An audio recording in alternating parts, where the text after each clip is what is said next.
예수님의 공로입니다. 오늘 찬양 제 설교 제목과 똑같이 해주셨습니다. 우리가 성경을 대할 때 세상의 학문을 대하는 것하고 좀 우리는 각도를 달리해야 됩니다.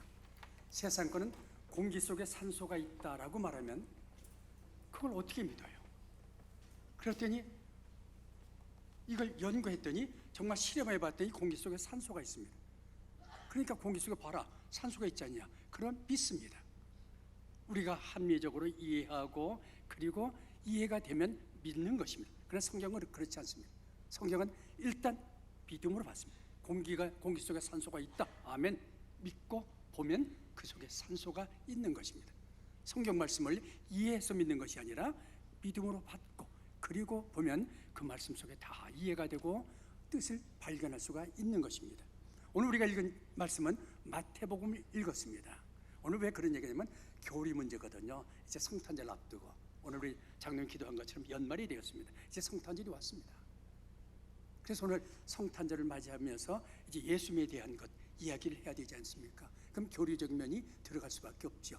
그래서 서로를 얘기했습니다. 오늘 읽은 말씀은 마태복음을 읽었습니다. 마태복음은 누가? 세리, 세무서 직원인 바로 세리 마태가 개성을 유대인들에게, 유대인들은 누굽니까? 하나님의 선민, 구약을 늘 배워온 사람, 구약 속에 살고 있던 사람들. 그러니까 그 구약에 바로 메시아가 온다고 하지 않았냐, 구원자가 온다고 하지 않았냐, 이 메시아만 오면 우리 문제는 다 해결된다 하고 늘 성경에 메시아를 예언했습니다. 그 바로 구약에 예언한 메시아가 예수님입니다. 그걸 증거한 것이 마태복음입니다. 그래서 대상이 유대인들, 그들은 바로 구약. 오늘 우리가 읽은 말씀이 이제 마태복음인데 1장을 딱 피시면요, 그럼 족보가 나옵니다. 누가 누구를 낳고 아브라함부터 시작해서 쭉 나옵니다. 한 1000년 후에는 이제 다윗을 낳고, 다윗으로부터 한 1000년 후에는 예수 그리스도가 나옵니다. 그래서 아브라함부터 한 2000년간에 걸친 족보가 쭉 기록되어 있습니다. 그런 족보 속에 족보를 통해서 이제 우리에게 말씀해 줍니다. 예수 그리스도는 바로 족보를 봐라, 아브라함의 자손으로 왔고 다윗의 자손으로 이 땅에 오지 않았느냐. 구약의 예언은 그대로 아브라함의 자손, 다윗의 자손으로 이 땅에 왔다는 걸 밝히고 있습니다. 그리고 바로 뒤에 이어서 예수 그리스도의 탄생에 대해서 그걸 얘기하고 있습니다. 예수 그리스도는 남자와 여자의 성적 결합에 의해서 아기로 태어난 것이 아니라 마리아라는 여자를 통해서 동정녀 탄생을 한 것이다 라고 말합니다.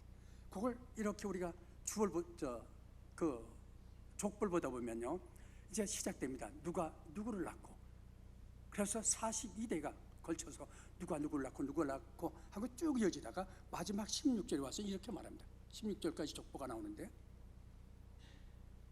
마리아라는 여자에게서 그리스도라는 칭하는 예수가 났다. 그리스도라 칭하는 예수가 났다. 그러니까 누가 그 앞에 요셉의 얘기면 요셉이 예수를 낳고 이래야 순서가 맞는데, 요셉 얘기는 거기서 딱 끊치고 마리아라는 여자에게서 그리스도라 칭하는 예수가 났다. 바로 예수의 동정녀 탄생을 선언하면서 족보가 끝이 나게 됩니다. 오늘 이런 것을 생각하면서 우리는 이제 본문에 들어가려고 합니다. 본문은 딱 두 가지입니다. 하나는 20절부터 21절까지의 꿈을 통해서 하나님의 사자가 누굴 찾아왔는데 누굴 찾아왔는가 하는 것입니다. 꿈을 통해 가지고 하나님의 사자가 누굴 찾아왔어요. 그 찾아온 사람이 누구일까? 두 번째는요, 22절부터 23절, 거기는 이사야 7장 14절 말씀에 대한 얘기가 나옵니다. 그 이사야 7장 14절의 그 예언의 말씀의 내용이 무엇일까? 이 두 가지 생각하려고 합니다. 첫 번째, 하나님의 사자가 꿈을 통해서 누굴 찾아왔습니까? 20절 보니까 하나님의 사자가 현몽하여 꿈을 통해서 이르되 다윗의 자손 요셉아. 꿈을 통해서 누굴 찾아왔습니까? 요셉을 찾아왔습니다. 그럼 요셉의 그때 처지가 어땠을까? 요셉의 처지는, 요셉은 약혼한 사람입니다. 정혼한 사람. 그런데 유대인들의 정혼하고 우리의 약혼하고는 좀 차이가 있습니다. 유대인들은 약혼했으면요 결혼과 법적 권리를 똑같습니다. 단 하나, 부부의 성관계를 하면 안 됩니다. 결혼입니다. 그런데 이렇게 약혼한 요셉인데 이제 결혼할 날짜가 다가왔습니다. 보니까 자기가 약혼한 마리아의 보니까 배를 보니까 배가 불러주고 있습니다. 임신했어요. 누구하고 무슨 짓 한 거야? 얼마나 이거 참 괴롭겠습니까? 결혼을 해야 돼, 안 해야 돼? 이걸 어떻게 처리해야 돼? 이걸 밝히게 되면 그 당시는 돌로, 부정한 여자이기 때문에 돌로 때려 죽이는 것입니다. 저 불쾌하니까 공포해서 돌로 때려 죽이게 하면 끝나요. 법적이니까요. 근데 그러지 않고 가만히 꺼내야겠다. 선한 사람입니다. 그렇게 아주 그의 생각에 오직 생각만 해도 그겁니다. 어떻게 하면 좋지? 이거 어떻게 하면 돼? 여기서 우리는 하나 볼 수 있습니다. 여러분들도 어떤 문제가 마음에 가득 차서 괴로울 때가 있습니다. 이걸 어떻게 풀면 될까? 이거 어떻게 하면 되겠지? 답이 없습니다. 그럴 때는요 지혜를 여기서 배우세요. 하나님 말씀을 통해서 하나님의 음성을 한번 들어보세요. 다 하나님께 맡기고 주여 저희 답답한 심령 갖고 주님 나왔습니다. 주여 저에게 말씀해 주시옵소서. 이런 요셉에게 찾아왔어요. 찾아왔고 두 번째 질문 던져오죠. 뭐라고 말씀했습니까? 하나님의 사자가 뭐라고 얘기했을까요? 하나님의 사자가 말합니다. 너의 아내 데려오는 걸 두려워하지 말아라. 그가 잉태한 것은 부정한 그런 임신이 아니라 성령을 통해서 임신한 거룩한 임신이니까 데려오길 두려워하지 말아라. 지금 요셉은 참으로 그것 때문에 고심했는데 이것은 거룩한 하나님을 통한 거룩한 임신이라는 겁니다. 그러니까 요셉이 괴로워했던 모든 것에 답 나왔어요, 안 나왔어요? 그렇게 고민하고 그렇게 갈등을 느끼고 그렇게 두렵고 의심가던 누구하고 무슨 짓 된 거야? 의심가던 모든 것들이 말끔히 다 씻어졌습니다. 그때 성령을 통해서 이루어졌다는 그 말은 자체는 온전히 이해할 수 없지만 뭔가 이 여자의 출생은 하나님과 관련된 거룩한 임신이구나. 우리도 그렇게 와서 말씀 받다 보면요, 아 이거구나, 하나님의 거룩하신 이 뜻이 있구나 하고 우리는 놀랍게도 생각지 않게 발견한 일들이 너무나 많습니다. 문제의 답은 바로 하나님의 말씀 속에 있었습니다. 그런데 여기서 우리 한번 생각해 봅시다. 왜 꼭 그 처녀의 몸을 통해서 성령으로 잉태해야 됩니까? 그냥 남녀 관계에서 예수님 오시면 안 됩니까? 그런데 죄로 인해서 하나님과 인간이 단절됐거든요. 왜요? 죄의 싹은 뭡니까? 사망이죠. 그게 죄 때문에 하나님과 인간이 단절되어 있습니다. 그러니 이것을 해결하기 위해서는요, 바로 하나님이 지니신 신성을 지녀야 되는 것입니다. 그리고 인간이 지닌 인성을 지녀야 되는 것입니다. 이 두 가지 조건을 갖춰야 하나님과 단절된 인간, 영원히 멸망할 수밖에 없는 이 관계를 화목시킬 수가 있는 것입니다. 그래서 하나님이며 인간인 그분, 그렇게 돼야지만 되는 거죠. 그런데 인성을 지닐 때 그냥 부부관계로 나와서 태어난다고 하면 그 아버지의 죄성이 그걸로 전가되는 것입니다. 그렇기 때문에 여자의 몸을 빌리고 성령을 통해서 하나님의 역사를 한 것입니다. 그렇기 때문에 족보는 예수님의 인성을 강조하는 것이고 동령녀 탄생은 하나님의 신성을 강조하는 것입니다. 그렇기 때문에 하나님은 이제 바로 인간과 단절된, 하나님과 인간이 단절된 이것을 중지하기 위해서 성부 하나님께서 성자 하나님을 이 땅에 마리아의 몸을 통해서 보내주신 것입니다. 그래서 다윗의 후손으로 이 땅에 오신 분이 바로 예수 그리스도인 것입니다. 이렇게 예수님은 바로 신성과 인성을 지니신 바로 대속 제물이 되는 아주 자격을 갖추신 주님으로 오신 것입니다. 그러므로 예수 외에는 구원이 없습니다. 이렇게 오신 분 세상에 마음에도 아닙니다. 석가모니도 아닙니다. 오직 구원의 길, 이건 예수 그리스도밖에 없습니다. 오늘날 다원주의죠. 종교마다 구원이 있다고 얘기합니다. 그러나 우리 정말 복음주의 신앙에서는 아니에요. 종교마다 우리에게 주는 메시지는 참 귀하고 거룩합니다. 좋습니다. 그러나 구원의 문제만은 예수 그리스도 외에는 구원이 없는 이 조건을 갖춘 분은 예수밖에 없기 때문입니다. 그럼 또 하나 질문을 던져봅시다. 이름을 그런데 뭐라고 했습니까? 이 일을 요셉이 곰곰이 생각하고 있을 때 하나님의 사자가 찾아왔습니다. 두려워하지 말아라. 너희 안에 데려오거라. 그것은 초한 성적 어떤 임신이 아니라 성령을 통한 거룩한 임신이다. 이게 데려오라고 했습니다. 그리고 이제 아들을 낳을 텐데 아들 이름을 뭐라고 하라고 했습니까? 21절 아들 낳으리니 이름을 뭐라고요? 예수라 하라. 예수의 이름을 지어줬어요. 예수라고 하라고. 근데 예수 이름은 지금 이건 신약이거든요. 구약은 히브리어로 되어 있습니다. 히브리어로 예수를 뭐라고 하는가? 여호수아. 그럼 출애굽기 생각나지 않습니까? 여호수아가 예수예요. 히브리 말로. 헬라어는 예수고. 그런데 여호수아의 후기 형태가 바로 예수아. 에스라 같은 데 나오지 않습니까? 예수아. 그럼 이 여호수아나 예수아나 그 뜻이 뭡니까? 여호와는 구원이시다. 여호와는 구원이시다. 근데 본문을 통해서 우리에게 왜 예수란 이름을 지게 했는지 이유를 설명하고 있습니다. 왜 예수라고 지라고 했습니까? 저가 이는 했습니다. 왜 예수라고 지라고 했는지 이는 저가 자기 백성들을 저희 죄에서 구원할 자다라고 했습니다. 그럼 우리는 마음에 좀 섭섭해요. 왜요? 지금 내게 부닥치는 게 경제 문제거든요.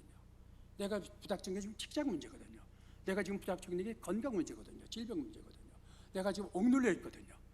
여기서 구원하면 안 됩니까? 근데 왜 하필이면 죄에서 구원한다고 합니까? 당시 이스라엘 사람들은 어떻게 했습니까? 로마에 압제당하고 있습니다. 로마에 압제당하니까 제발 좀 로마 압제로부터 우리를 구원해 주세요. 압제 구원을 요구하고 있습니다. 그리고 일본한테 우리가 압제당할 때 우리 거 다 빼앗아가니까 우리는 얼마나 먹을 게 없어갖고 풀뿌리를 펴먹고 소나무 껍질 벗겨 먹지 않았습니까? 경제적 궁핍입니다. 저들은 이 경제적 궁핍에서 구원하는 것을 제일 원하고 있습니다. 근데 저들에게 찾아와서 너희 죄에서 구원할 자다 하고 얘기합니다. 전 매력이 없었습니다. 근데 왜 죄에서 구원할 자라고 했을까요?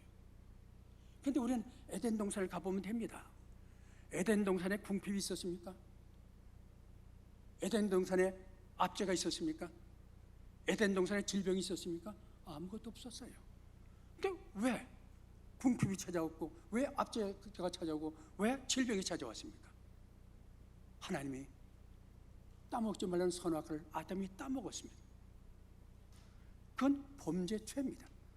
죄를 지니까 죄의 삭은 사망이라 저들은 하나님으로부터 쫓겨남을 당하고 저들에겐 사망이 찾아옵니다. 그때부터 고통과 궁핍과 질병이 찾아오고 사망이 찾아왔습니다. 그렇다면 이런 우리가 가지고 있는 모든 문제의 근본 뿌리가 어디에 있습니까? 죄의 문제입니다. 그러니까 주님은 저들에게 갈망하는 그런 구원을 아시면서도 하나님은 저들에게 죄에서 구원할 자를 보냈다고 했습니다.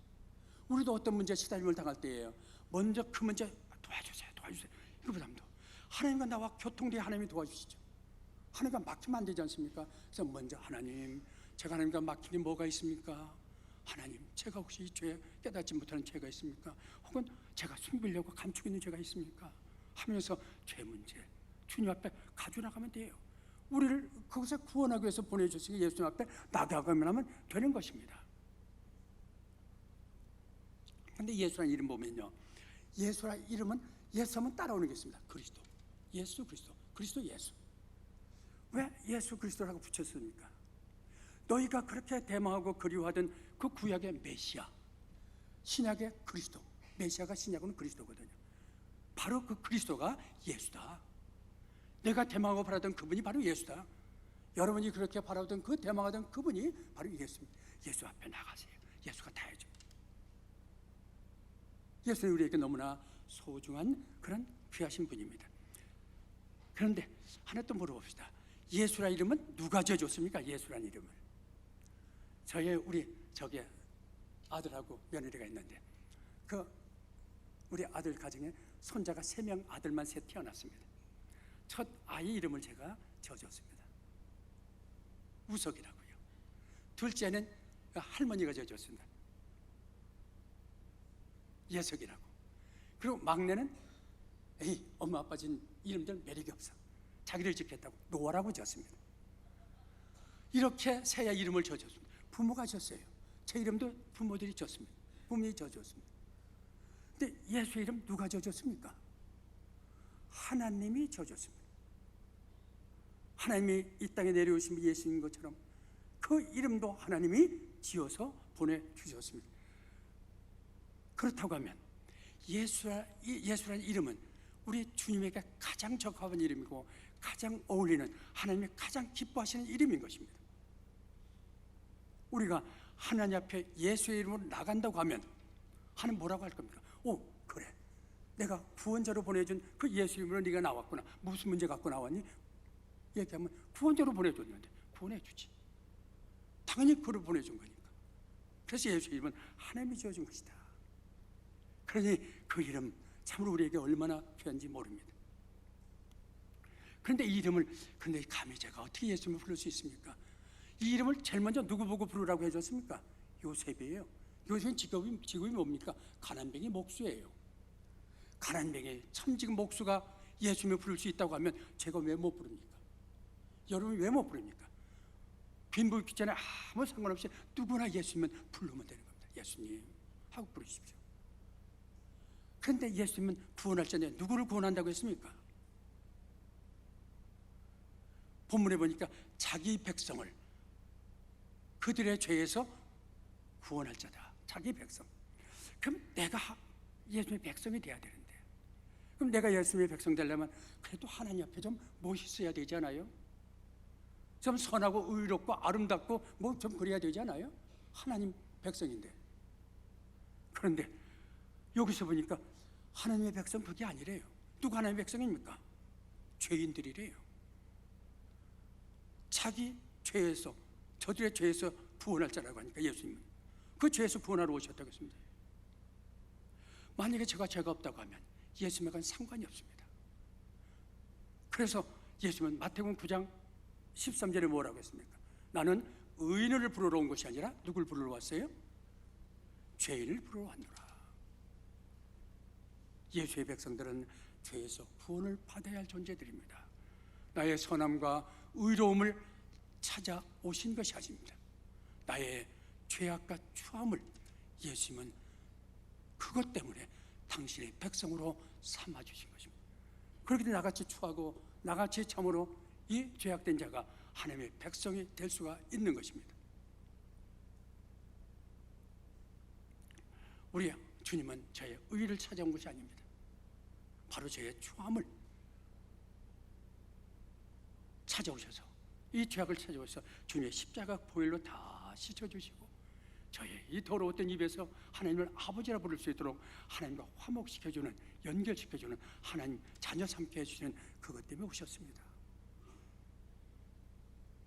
그렇기 때문에 성부 하나님이, 성자 하나님 그 분을 예수라는 이름을 주어 보내주셨으니까 우리는 주님 앞에 나가서 영접하기만 하면 됩니다.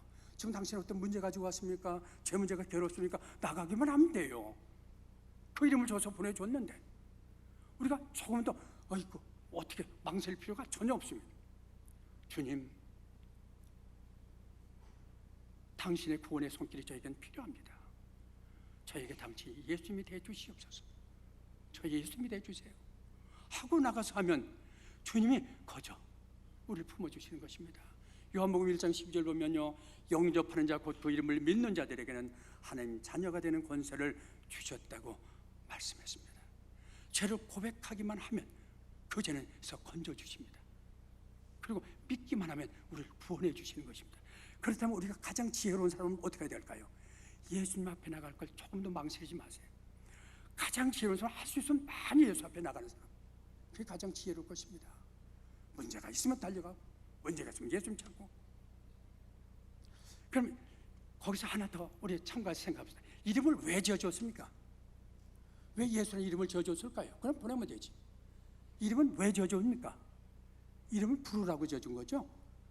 저를 부르라고 이름 지어주지 않았어요? 그러고부터 저 이름 지어주고 저를 다 제 이름을 부릅니다. 이름을 부르라고 지어줬어요. 그런데 하나님이 지어주신 그 예수의 이름을 불러보세요. 예수님 하고 불러세요. 그럼 생각이 와 닿습니까? 안 닿습니까? 예수님 하고 부르면 그냥 불렀는데 내 생각에 영향을 미치기 시작합니다.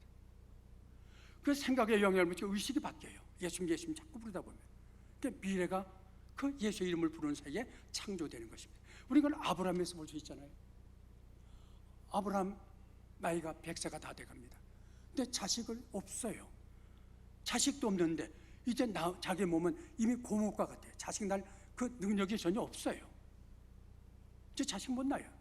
너무 늙어서. 근데 하나님이 아브라함에게 어디서 말합니다. 그때 이름은 아브람입니다. 아브라함이 아니라 아브람. 아브람아, 너 이름 바꿔.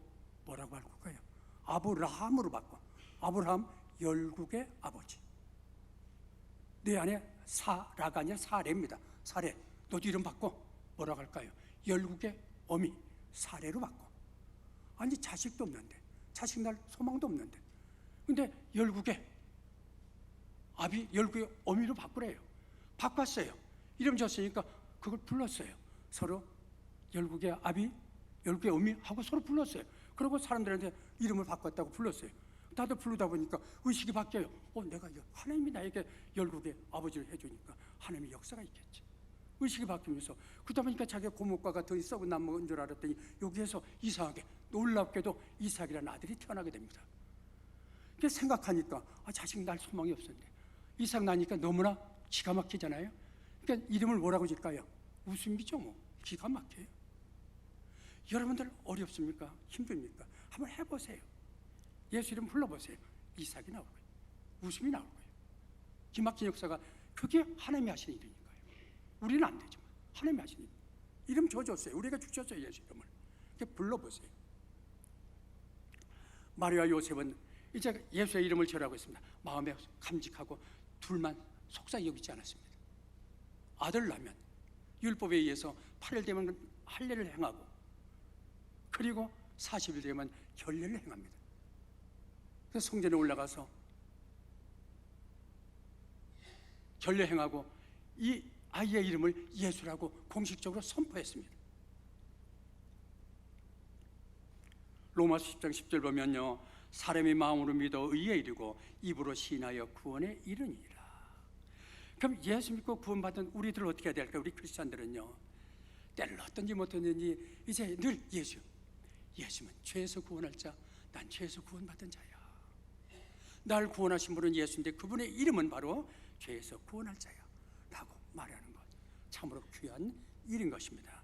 예수의 이름을 전하시길 바랍니다. 사람을 소개할 때 이름이 제일 중요하지 않습니까? 그럴 때 우리가 이름을 죄에서 구원할 자가 예수님이야 하고 전해보세요. 그럼 주님 기뻐하십니다. 근데 죄인의 구원자이심을 선포하고 나야 우리 뭐 예수님의 그런 걸 안 하고 예수님의 뭐 인격이 어떻고 예수님이 뭐가 어떻고 예수님의 병 고침이 어떻고 얘기를 합니다. 그건 나와 아무 상관도 없습니다. 죄에서 구원받고 예수님을 구주로 영접하고 나야 예수님과 관계되는 거 아닙니까? 아무리 좋은 거 있어도 나와 상관없는 건데. 그래서 우리가 먼저 할 일이 바로 예수는 나의 구주입니다. 나의 구세주입니다. 그것을 선포하고 나서 예수님의 가르치심도 예수님의 다스림도 우리가 선포할 수가 있는 것입니다. 여러분들 물어봅시다. 하루 동안에 몇 번의 예수 이름 부르십니까? 하루 동안 한 번도 예수 이름 안 부르고 지나가지 않습니까? 여러분 위해서 정말 예수라는 이름을 몇 번을 부르는지 부르면 여러분의 인생이 바뀔 텐데, 여러분의 생각이 바뀔 텐데, 여러분의 가정과 여러분의 삶이 바뀌어질 텐데. 왜요? 하나님이 부르라고 했는데, 만복의 근원 되신 하나님이 기뻐하신 일인데, 그분이 부르라고 주어진 일입니다. 안 부르고 둬둔다고 하면 그 하나님이 기도하는데 기대에 미치지 못하지 않겠습니까? 예수님의 이름을 많이 부르면 하나님 기뻐하십니다. 그리고 누가 저 이름을 자꾸 부르고 가까이 오면 저하고 친해지죠. 그리고 주님과 친해져요. 이게 얼마나 좋은 일입니까? 마태복음 7장 22절에 보면요, 주의 이름으로 귀신을 쫓아내고, 마태복음 18장 20절 보면 주의 이름으로 모인 곳에는 주님이 함께 하겠다고요 약속해 주지 않습니까? 그리고 우리가 잘 기억하는 예수님의 약속이 있죠. 요한복음 14장 14절 말씀이죠. 내 이름으로 무엇인지 한번 구해봐라. 내 이름을 구해보래요. 그럼 내가 내 이름을 구하는 것마다 다 내가 시행하리라. 다 시행해 주겠다고요. 예수님은 오늘 우리가 교동문에서 빛으로 오셨다고 했습니다. 빛으로 오신 예수님을 자꾸 우리가 이름을 부르면서 예수님을 우리의 생각에 지배를 받게 된다고 하면 우리는 어디에 들어가게 됩니까? 빛으로 오신 이 분에 가까이 가니까 빛의 세계에 가까이 나가는 겁니다. 그래서 빛 속에서 우리의 삶이 창조되는 것입니다. 예수님 불러세요. 이제 예수님 불러보세요. 이제 마지막 22절에서 23절 말씀입니다. 이사야 7장 14절 예언의 말씀, 그 내용이 무엇일까 하는 것입니다. 성경을 보면 구약과 신약으로 되어 있죠. 구약에 보면 뭐 제사, 아이고 골치 아프게 양을 잡아서 뭐 피를 흘리고 뭐 피를 갖고 제단에 뿌리고 나옵니다. 제물을 태우고, 그리고 번제다, 그리고 죄 있으면 화목제로 드리고 뭐 이런 걸 많이 합니다. 그게 다 누굴 상징하는 겁니까? 누굴 예표하는 겁니까? 예수님이 이 땅에서 우리의 대속 제물이 된다는 걸 예표한 거 아닙니까? 그걸 선지자를 통해서 늘 얘기합니다. 메시아가 오신다. 걱정하지 말아라. 그분이 이제 실제로 이 땅에 예언하신 대로 왔다는 것입니다. 그날이 바로 성탄절입니다. 크리스마스가 바로 그 예언했던 그분이 왔다고 하는 거예요. 그러니까 구약 성도들은 오실 메시아를 바라보고 오실 예수를 믿는 것입니다. 신약은 오신 예수를 믿는 거고. 우리 21절에서 23절 말씀 제가 한번 읽어보죠. 이 모든 일이 된 것은 주께서 선지자로 하신 말씀을 이루려 하심이라. 이르시되 보라, 처녀가 잉태하여 아들을 낳을 것이요 그의 이름을 임마누엘 하리라 하셨으니 이를 번역한즉 하나님이 우리와 함께하리라. 이사야 선지자는 예수님이 이 땅에 오시기 전 700년 전 선지자입니다. 700년 전에 선지했습니다. 근데 예수님의 이름 또 하나를 얘기했습니다. 예수의 이름이 또 다른 이름 하나가 뭡니까? 본문에 보니까 임마누엘이라 하리라. 예수 이름 다른 이름이 임마누엘 또 있어요. 그럼 임이 뭡니까? 함께. 마누가 뭡니까? 우리와. 엘은 뭡니까? 엘로힘, 하나님. 그러니까 임마누엘은 결국 뭡니까? 하나님이 우리와 함께 하신다. 근데 이걸 성경에 번역해놓지 않았습니까? 그냥 임마누엘, 그거는 히브리 말입니다. 유태인만 알아듣는 말이에요. 그런데 이걸 번역해서 헬라어로다 번역해가지고 하나님이 우리와 함께 하신다. 그러니까 예수님은 우리와 함께 하신다. 그러니까 이 임마누엘이라는 말은 유태인들에게만 속한 것이 아니라 우리 모두에게도 다 속하는 우리와 함께 하시는 하나님. 그러니까 우리와 함께 하시는 하나님이십니다. 요한복음 1장 14절 보면 말씀이 육신되어 우리 가운데 계신다고 했습니다. 예수님 28장 20절인가요? 이제 우리의 죄를 대신 십자가에 죽으셨다가 3일 만에 부활하시고 40일 만에 하늘로 승천에 올라가시면서 하신 말씀이 있죠. 그 하신 말씀이 뭡니까? 내가 세상 끝날까지 너희와 함께하리라. 지금 올 하늘로 가시는데 무슨 떠나시는 분이에요? 세상 끝날까지 너희와 함께한다는 겁니다. 내가 떠나지만 뭘 보냅니까? 보혜사 성령님을 보내서 성령을 통해서 우리 주님이 우리와 세상 끝날까지 함께 하시겠다는 약속입니다. 예수 믿으십니까? 그럼 당신에게 예수님을 이해하면 성령이 계십니다. 그 성령을 통해서 예수님이 오늘도 함께 하십니다. 여러분의 삶의 방향이 어떤가가 참으로 중요한 것입니다. 예수의 말로 우리에게 주신, 오늘 여기 보니까 되어 있네요. 예수 그리스도는 최고의 선물입니다. 진짜 최고의 선물입니다. 예수보다 더 좋은 선물 없습니다. 임마누엘은 우리에게 주신 것 중에서 최고의 축복입니다. 예수 그리스도 임마누엘 최고의 선물 여러분 받으셨고 최고의 축복을 받은 겁니다. 하나님이 우리와 함께 하는데 하나님이 계실 때 뭘 걱정합니까? 이 시간 주님은 우리를 초대합니다. 수고하고 무거운 짐진 자들아 다 내게로 오라. 주님의 부르심입니다. 걱정하지 마세요. 수고하고 무거운 짐진 자들아 다 오라고 주님 부르셨습니다. 그럼 임마누엘은 어떤 것일까요? 임마누엘은 어떤 것일까? 히브리서 11장 13절 16절 보면요, 아브라함의 3대 족장이 나옵니다. 아브라함, 이삭, 야곱. 저들의 삶을 얘기하면 저들은 믿음으로 살다가 믿음으로 떠나갔습니다. 근데 저들이 살아있을 동안에 하나님의 그 주신 약속, 메시아 보낸다는 약속, 메시아만 오면 우리와 함께 하시는 그런 본향을 천국으로 인도한다는 것. 약속이 있습니다. 저들은 아직 2000년 후에 예수님이 오십니다. 멀리 서서 그 먼 약속을 바라보며 이 땅에서는 이렇게 인간이라는 것, 지나가는 인생길, 외국인과 나그네라 증언하면서 살다가 더 나은 본향을 바라보고 살다 갔다. 그래서 저들이 바라본 더 나은 본향, 그것을 저들 위해서 예배해 놓았다고 성경은 말해주고 있습니다. 우리의 소망과 우리의 소망이 뭘까요? 이 땅이니까 좀 돈 좀 많이 가졌으면 좋죠. 건강했으면 좋죠. 아름다웠으면 좋죠. 좋은 직장 좋죠. 좋은 자녀들 잘 하면 좋죠. 그러나 이 셈 잠깐 왔다 떠나가는 것입니다. 그건 다 아무 의미가 없습니다. 결국 우리가 삼할 것도 바로 더 나은 본향, 하늘나라입니다. 하늘을 바라보니까, 더 나은 본향을 바라보니까 이 땅은 행인과 나그네처럼 우리는 생각할 수가 있습니다. 이 땅에 매이지가 않게 되는 것이죠. 그런데 왜 우리가 하늘나라 천국을 사모할까요? 그곳에 누가 계시기 때문입니까? 하나님이 계시기 때문입니다. 하나님이 계시지 않는다면 그건 천국 아닙니다. 하나님 나라는 하나님이 계신 하나님 나라죠. 하나님 나라, 하나님이 안 계실 때 무슨 하나님 나라입니까? 그럼 하나님이 우리와 함께 계신다. 예수님의 이름을 임마누엘, 하나님이 우리와 함께 하신다. 그럼 이 땅에 사는 우리에게도 뭡니까? 하나님이 함께 하시는 것, 천국의 축복을 우리에게 주시겠다는 겁니다. 이 환난 많고 고통스럽고 이 어두운 세상에 살지만 우리에게 하나님이 원하십니다. 독생자 예수 그리스도를 통해서 그분의 임마누엘이다. 하나님이 너희와 함께하는 바로 천국의 축복을 너희에게 준다. 이 축복을 우리에게 누리라는 것입니다.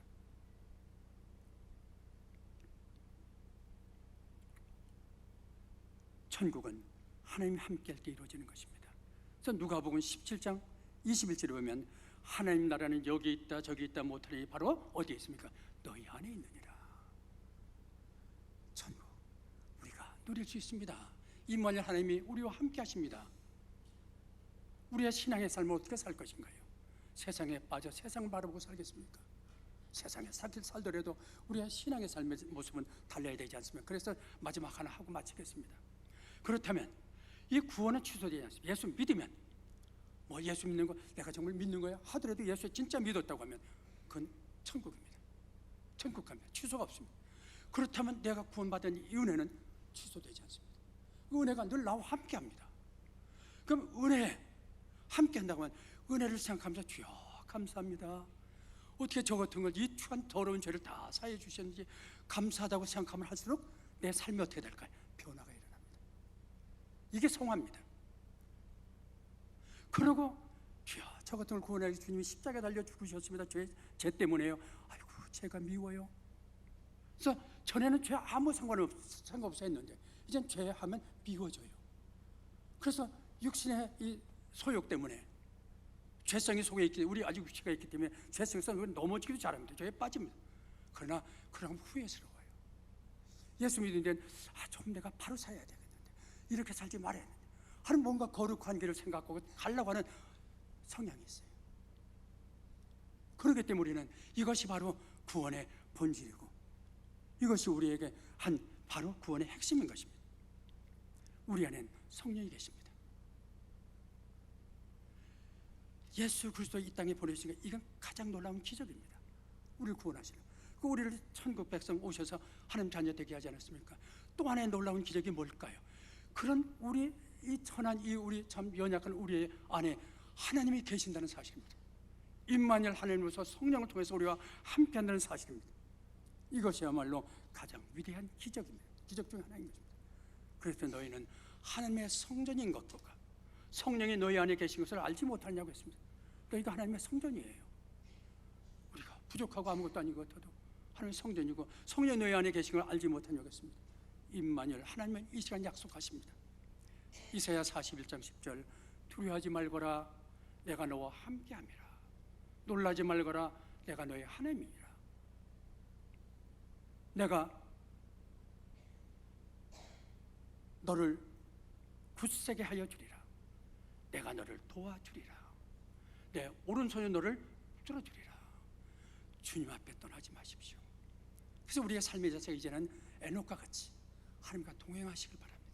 어쩐지 하나님과 동행하려고 주님 이름 부르면서 그리고 아브라함처럼 주님과 자꾸 얘기를 나누시길 바랍니다. 그래서 주님과 친구처럼, 아브라함이 친구처럼 교제했다고 그랬잖아요.